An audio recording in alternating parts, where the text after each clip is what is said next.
السلام علیکم ورحمۃ اللہ وبرکاتہ۔ آپ سبھی حضرات کو رمضان کی بہت زیادہ مبارکبادی دیتا ہوں۔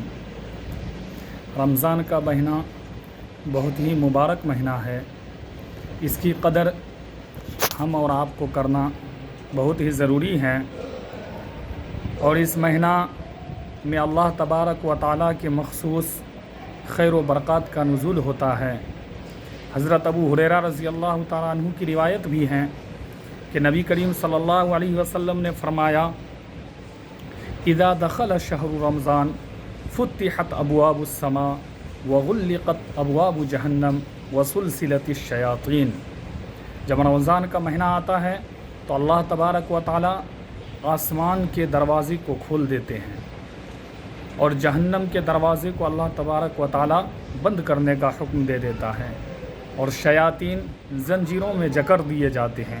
یہ اس امت کی خصوصیات میں سے ہیں، ورنہ اس سے پہلے کسی بھی امت کے ساتھ ایسا نہیں ہوا کہ ان کے لیے اگر روزے فرض قرار دیے گئے ہوں تو شیاطین کو بھی قید کر دیا گیا ہو۔